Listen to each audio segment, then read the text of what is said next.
Artemi Panarin sparks the Rangers to a 6-1 win over the Sharks. But could this be his final season as a New York Ranger?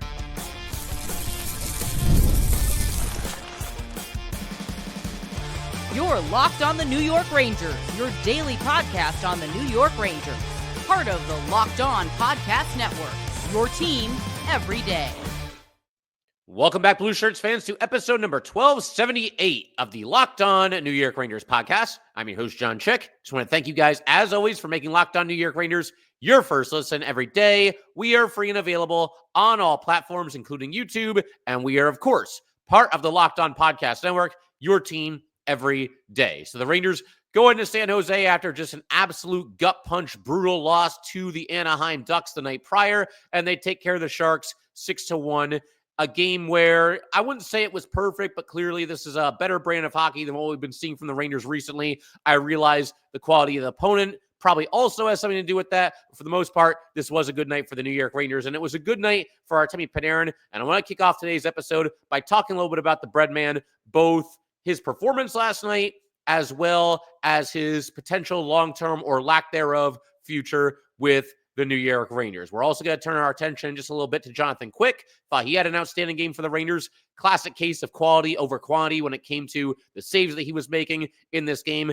And we're going to also at the end of today's episode take a look at the final 8 games that the New York Rangers are going to play this season and kind of assess where they stand in the current standings, where every point is absolutely huge and every game is magnified at this time of the season. But we begin with Artemi Panarin.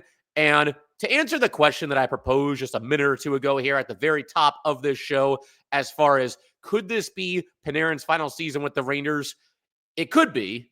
Nothing's off the table, I don't think. And clearly the Rangers are looking to retool this roster. But I don't think this will be Artemi Panarin's final season with the Rangers, nor do I think it should be Artemi Panarin's final season with the New York Rangers. But more on that shortly.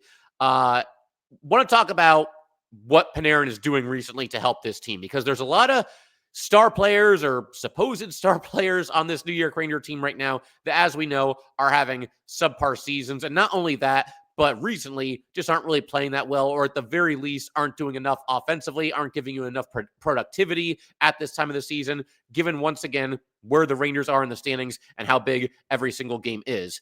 And in a season where so many stars have disappointed, no-showed, taken a step back from last year, not been the same productive offensive players that we've grown accustomed to seeing, Artemi Panarin does not fit that description. Artemi Panarin is not one of them. He hasn't been as dominant of a player that we saw last season, but then again, last season was one for the history books. That was, no exaggeration, no joke, one of the greatest seasons that we've ever seen by a player on the New York Rangers. So not quite at that level, but Panarin right now, 33 goals, 46 assists for a total of 79 points in 72 games. There are players around the NHL that would absolutely just kill for numbers like that.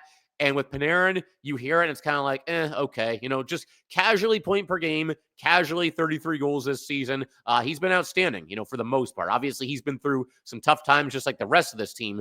But I think what really impresses me is that he's stepping up at times where the Rangers need him the most. I just mentioned a second ago how big all these games are, and Artemi Panarin continues to deliver. Just had his best month of the season in the month of March, which just concluded. I mean, it's still March today, but the Rangers are done playing hockey for the month of March, and these are the numbers that Panarin put up throughout March. So 15 games for Panarin, 10 goals, 10 assists, 20 points. He's a +8 in that time, and he has had at least 1 point in all but 2 games during the month of March, during those 15 games that the Rangers played in March. The Rangers, as we know, they need points more than they've needed them all season. They need wins more than they've needed them all season. And Artemi Panarin continues to step up and get the job done at a time when other supposed star players simply are just not doing that.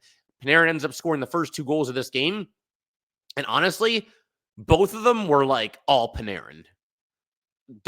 He did get some help, but for the most part, this is Panarin just sniping and just picking a spot in the net and getting it by Alex Georgiev, former New York Ranger. Georgie didn't have a very good night, so that helped the Rangers' cause as well. But be that as it may, Panarin got the ball rolling. The Rangers needed a spark, especially after, once again, that gut punch of a loss last night. Somebody needed to step up. Somebody needed to make some things happen. Somebody needed to give the Rangers a reason to feel good, and the bread man delivered in that regard. We'll go through the 2 goals here. The first one, this was actually set up by Eero Vakanainen, who broke his stick while attempting a shot. And in a roundabout way, it actually worked out. You don't see that very often. A player breaks his stick and then ends up getting credited with a secondary assist. But the bottom line, breaks his stick, the puck goes right to Braden Schneider, and then Schneider, he makes a really nice pass across the ice to Panarin.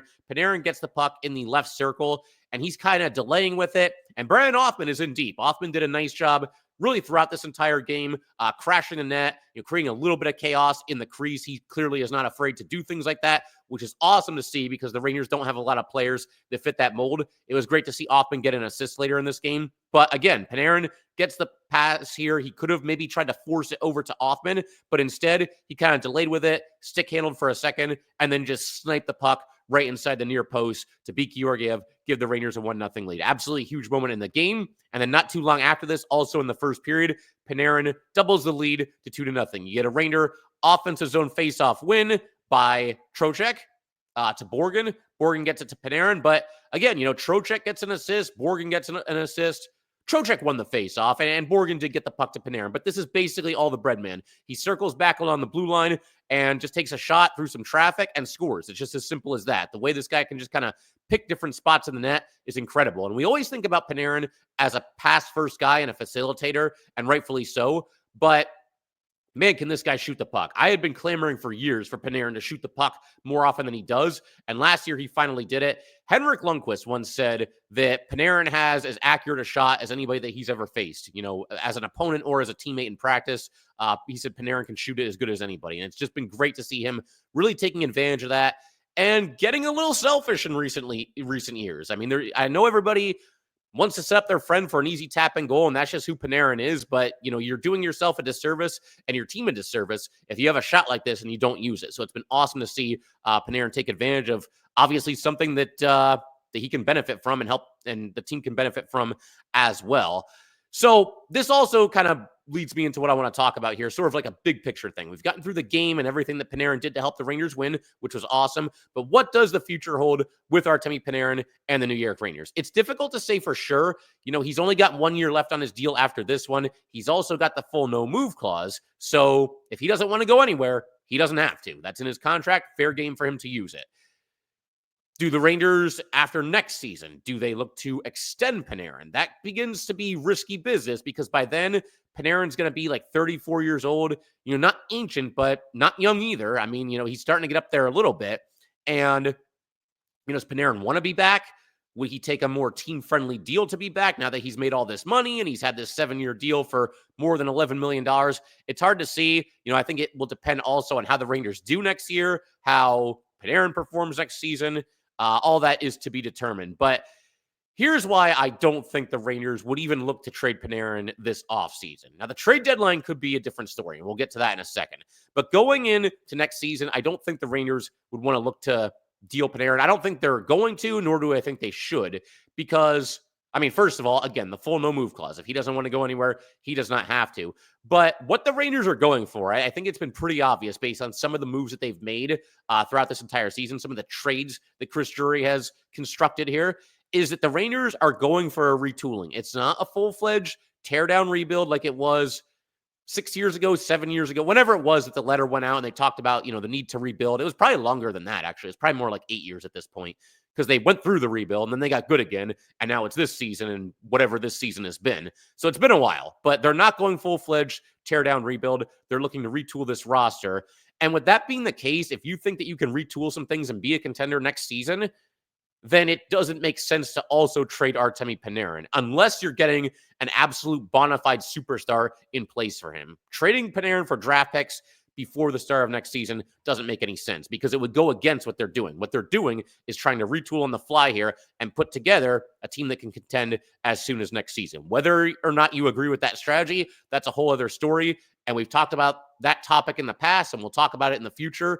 But the bottom line, that's certainly what it looks like they're doing. And if that's the case, then moving on from Panarin just doesn't make any sense when he's got 1 year left on his contract.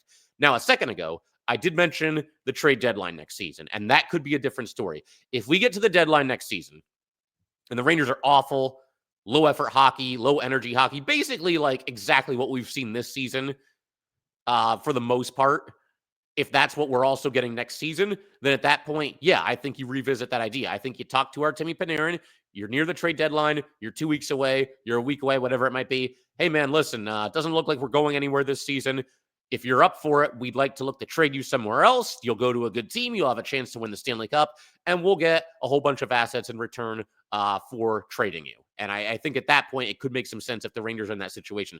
But the Rangers right now, they're not planning to be in that situation. They're not planning for a rebuild. They think that they're going to retool this roster and contend next season. And if that happens and we get to the trade deadline next year and the Rangers have a good team and they have a good record and there's some reasons to believe that they actually could make a run at the thing, then you hang on to Panarin and you don't deal him. It's all going to depend on how this team performs next season. But under no circumstances would I look to trade Artemi Panarin during the offseason. So we'll see what happens. It could go a lot of different ways, but my advice to Ranger fans everywhere when it comes to Artemi Panarin is very simply just enjoy this.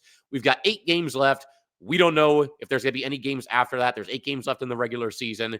And then we've got next season. That's assuming Panarin is even back, and that's assuming he plays out the entirety of his contract with the Rangers. And that might be it, because I don't think they would re-sign him. I know I mentioned that possibility earlier, but I don't think Artemi Panarin is going to re-up with the Rangers on a new contract. I think he'll end up somewhere else. So players like this do not grow on trees. Even if he's not your cup of tea, even if you think the Rangers should try to recoup assets for Artemi Panarin, do yourself a favor and just enjoy this, because it is going to be a very long time before we see a player this good on the New York Rangers. I know some people look at Gabe Perreault. The guy hasn't played a game of professional hockey yet. And if he gets there, that would be incredible. But just do yourself a favor and enjoy this for the time being. And hopefully, things can turn around next season and Artemi Panarin can be a part of that.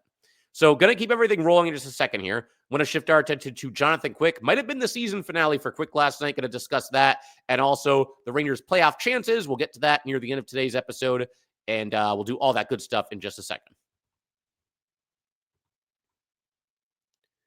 All right, we just want to take a minute to let everybody know that today's episode of Locked On New York Rangers is brought to you by FanDuel. March Madness is here, and FanDuel is giving you the chance to get in on the action like never before. Right now, new customers can get $200 in bonus bets when your first $5 bet wins. That's $200 extra bucks to use everything from buzzer beaters to Cinderella stories and even who ends up cutting down the nets. With tournament games happening almost every day, there's always something exciting on which to bet. It's easy and fast. The FanDuel app is simple to use, and when you win, you get paid instantly. Absolutely no waiting around. So visit FanDuel.com and get in on the college hoops action today, all tournament long. All right, let's go ahead and keep everything rolling here on Locked On New York Rangers. Big shout out to the everydayers. As always, thank you guys so much for sticking with this podcast, sticking with this team throughout what has been a roller coaster of a season. We, in our next episode for the everydayers, definitely want to stick around for this. We're going to have some thoughts on K'Andre Miller. He recently did an interview with Vince Mercogliano. Vince had a great article on K'Andre Miller and everything he's gone through this season and what the future might hold for Miller. If you haven't seen it yet, definitely recommend going and checking it out. But we're going to talk about some of the interesting comments that K'Andre Miller made in that article and also discuss what his future holds with the Rangers, if anything. Because, it could still go either way. He could sign a new deal if the Rangers want to go down that road, or they can look to trade him. We'll discuss all possibilities in the next episode. And the Rangers don't play until Wednesday at home against Minnesota. So we're going to have a couple episodes between now and then. Also going to do an episode on Chris Kreider and what the future holds for him. And if there's any possibility that the Rangers either try to buy him out or trade him during the offseason this summer. We shall see. But for right now, let's keep the focus on this game. And more specifically, Jonathan Quick. He was fantastic. You look at the box score, maybe you're not completely blown away. First of all, you notice the fact that they're playing the Sharks, who do have the worst record in the NHL. Some good, young, exciting players for sure. But, seems like the rebuild might be going in the right direction, but they're not there yet, clearly. Bottom line, the Rangers got the job done. Jonathan Quick got the job done. And as I mentioned at the top of the show, it was a classic case of quality over quantity when it comes to saves for Jonathan Quick. But he made some really good ones. I saw some Sharks fans joking on social media. I thought this is pretty funny. That, imagine telling Sharks fans in 2014 that you're still going to have to deal with Jonathan Quick completely owning you 11 years later. And that's basically what we saw in this game last night. One of the biggest saves that he made was right at the start of the game. You'll be shocked to hear that the Rangers gave up a quality scoring opportunity less than a minute into the game. I know how surprising that is. I'll give everybody a second to recompose themselves, gather yourself a little bit. But no, it actually did happen. The Rangers, once again, they just bleed scoring opportunities at the start of games and at the start of periods. And we had Wenberg, former Ranger, getting to the doorstep just 35 seconds into the action, and Jonathan Quick was on point. I mean, it's been a while since Jonathan Quick had a start. So for him to be that ready to go and that on top of his game right out of the starting blocks, that gave me a good feeling moving forward. And indeed, Jonathan Quick did get the job done here. So that was a really impressive save. Another one that I thought was big was toward the end of the second period. There's about 5 minutes to go here, and we saw Quick have to move very hard to his left to make just an outstanding save on a tip-in try. There was a pass, a centering pass. This looked like a goal. I mean, this is one of those things you see the play developing, and it's like, oh no. And Quick was able to move to his left. What was impressive about this to me is with goalies, I'm not like a goalie expert. Like, I don't know everything that they go through, and I don't know exactly how, like, certain challenges kind of spring up as they get older. But my understanding has always been that one of the first things to go for a goalie is that side-to-side movement, that lateral movement. And you don't see that with Jonathan Quick. He's still able, maybe not quite as fast as he used to. I mean, he is 39 now, but man, this guy gets from one side of the net to the other like nobody's business. And he was able to push off with his right skate, move over to his left, make a fantastic save, and keep the shutout intact for the time being and keep the Rangers up 3-0. And, it's at the end of the second period in this situation, the game. And if the Sharks score here, I mean, yeah, the Rangers are still up 3-1. In theory, they're still in control, but I don't know, man. Like, the way things have gone this year, like, would anybody have been feeling good going into the third period if the Sharks scored a goal here and cut it down to 3-1?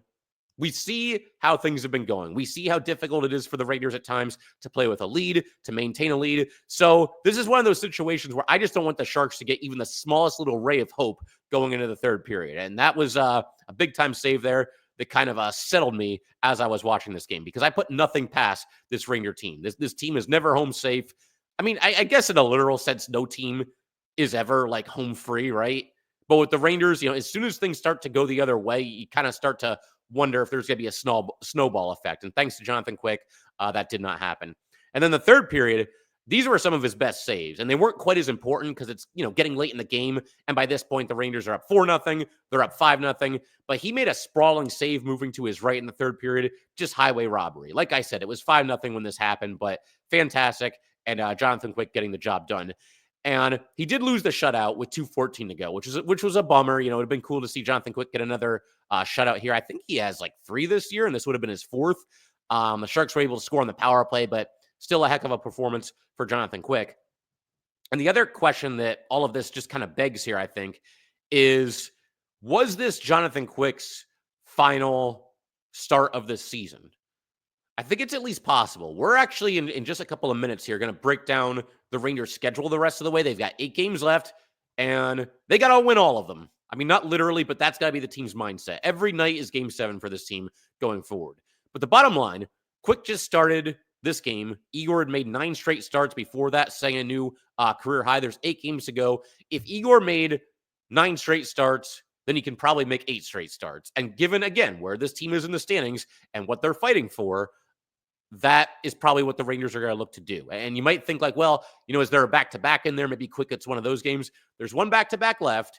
It is between, or rather, it's kind of right in the middle of all this. It is the 5th to last game of the season and the 4th to last game against the season. Home against the Flyers, followed by at the Islanders. At the Islanders is going to be Igor. That's a lock because that's one of the teams that the Rangers are battling with for that playoff spot. Even the game against the Flyers, though, I feel like that's probably going to be Igor too. You just can't afford to mess around too much. And something else that's kind of interesting to me here, as far as like the way the schedule falls. And again, we're going to break it down in more detail in just a minute. But all of a sudden, the Rangers seem to have like a lot more rest days than they've had really at any other point in the season. I think what happened, and I would have to look into this further, but you had the 4 nations, right? And you had a 2-week break for the NHL season. If this season's NHL calendar, if everything feels a little bit more dense, if it feels like the Rangers are playing a little bit more frequently than they typically do, I get the feeling that's probably why. Because you have to, figure out a way to compensate for the fact that there are no games in the span of about 2 weeks there. I'm not 100% on that, but that's just kind of my working theory. But things are kind of going in the other direction for the Rangers the rest of the way here. Because if you look at the time remaining in the regular season for the Rangers between today, which is Sunday, and Thursday, April 17th, which is the Rangers' regular season finale. They will play Tampa Bay on that night. We're talking about a span of 8 games spread out over 19 days. That's a lot of rest for the Rangers. I mean, at least compared to what they typically get. So, with that being the case, to bring everything full circle here, I don't think there's any real reason for Igor not to play every single game because they were just doing that when the schedule was dense. Now things kind of calm down a little bit in terms of like having more off days, and the games are just that much bigger because we're that much later in the season. And again, like I was saying, everything is magnified. Every game left on the Rangers schedule is the biggest game of the season because, yeah, they play the Wild next. That's going to be the biggest game of the season. And whatever happens, happens. And then they play the Devils, and we're one game closer to the end of the regular season. And it's just going to keep going like that. It's just going to keep magnifying. And I think you're at the point where it's got to be Igor night in and night out, despite how well Quick played in this game and despite really how well he's played as a member of the New York Rangers. We'll see. I mean, maybe he gets one more, but I think for the most part, you're looking at the Igor Shesterkin show going forward. But in just a second, we're going to keep everything rolling. I want to shift our attention to the April schedule for the New York Rangers. We're going to take a look at that, the 8 games that are left, kind of try to figure out, like, okay, can they get in? What needs to happen here? What needs to happen there? Also, going to take a look at the Locked On New York Rangers Fantasy Hockey League. The playoffs are underway. I did not make it this year. My 3-year reign of terror is over, but I want to give some shout outs to the 8 fantasy players who did make the playoffs and all gunning for their first Locked On New York Ranger Fantasy Championship. Yeah, that would be the first for anybody that wins it. So we will get to all that in just a second.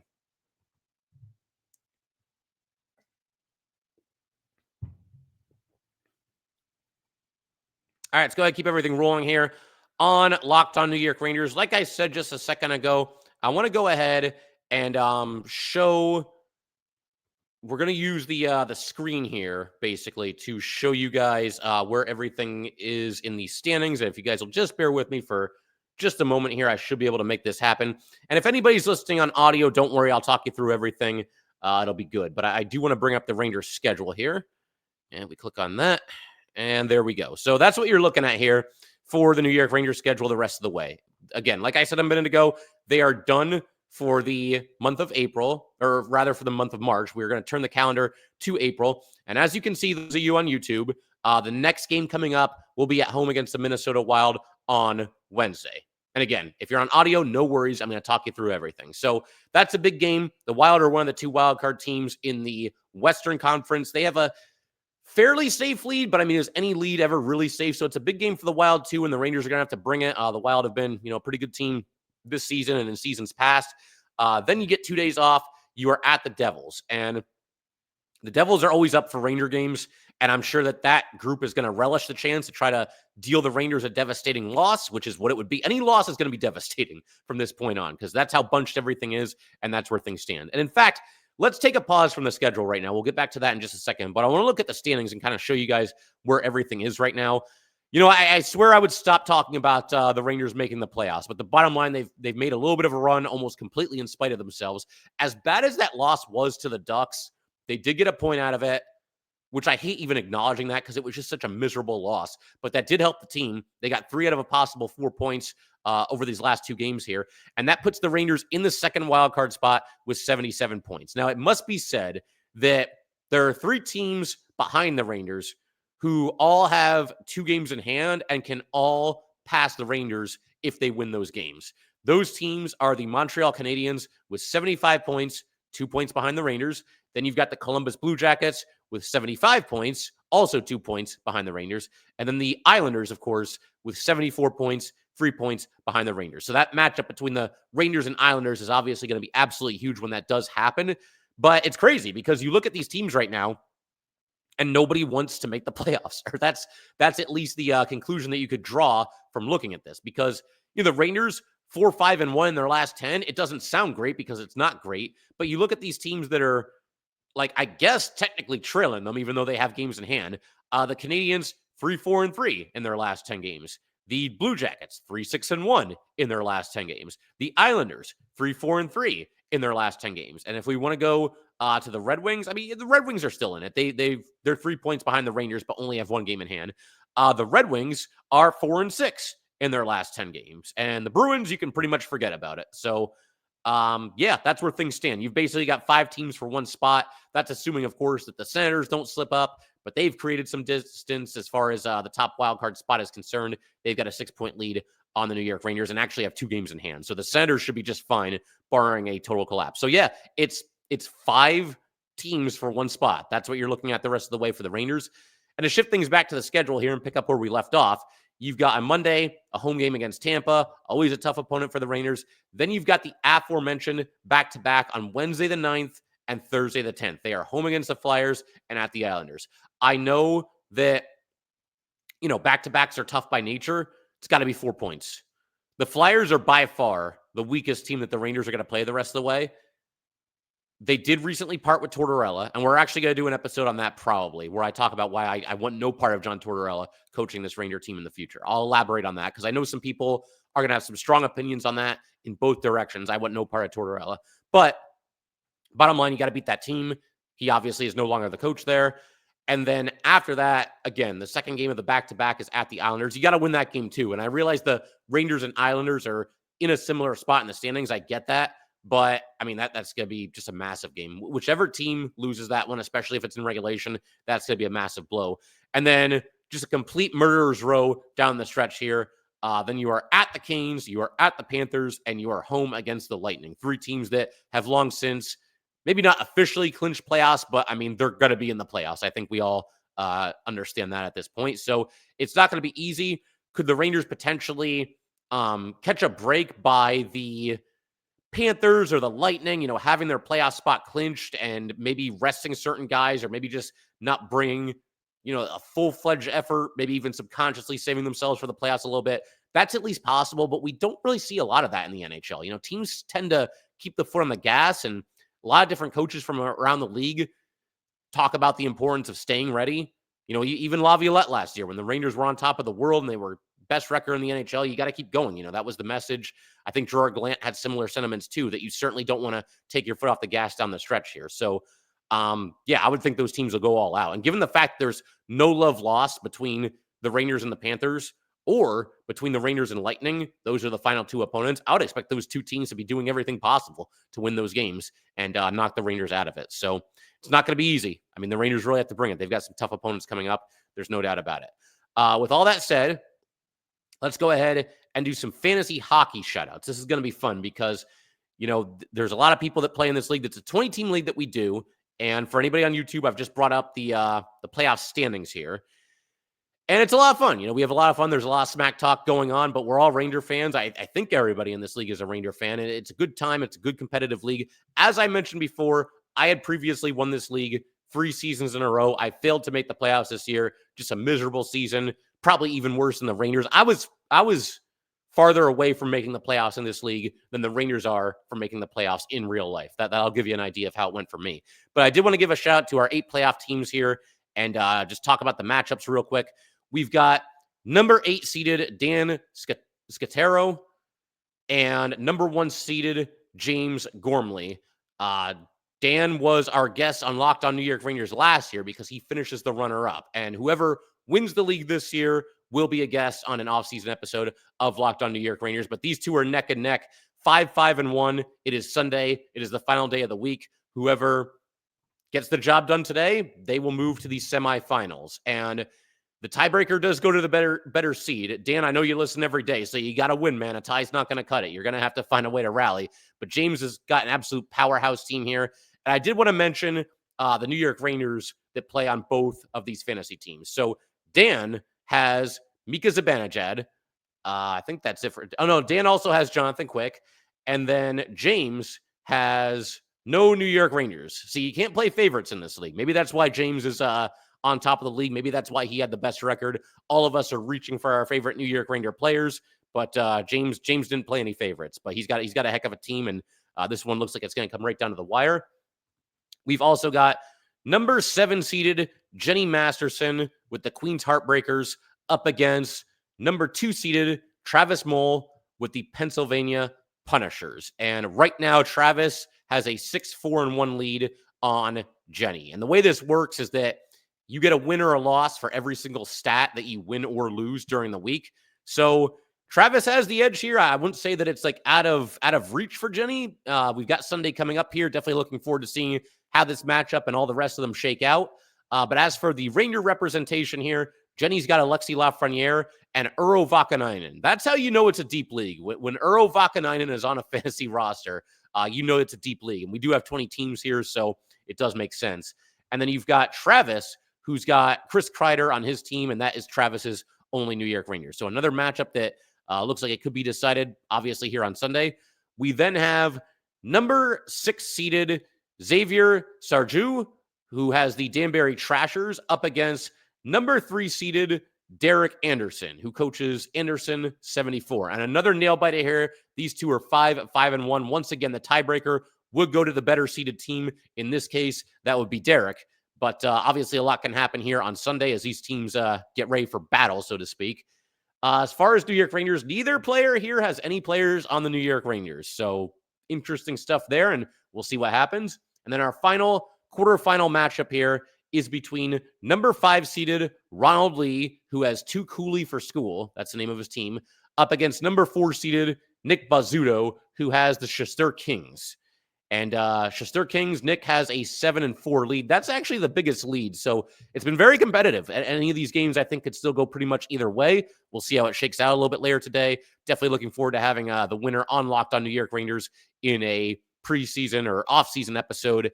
And the winner will also get a gift card to NHL.com. So looking forward to that. As far as Rangers on these teams, we've got for Ronald, he's got Igor Shesterkin, which is ironic because he's playing the Chester Kings, you know? Kind of interesting there. And Chester Kings does not have any players on the New York Rangers either. Interesting to see that even in a league full of Ranger fans, there are quite a few here, quite a few playoff teams who do not have any New York Rangers on their team. I think that says a lot about the kind of season that the Rangers had.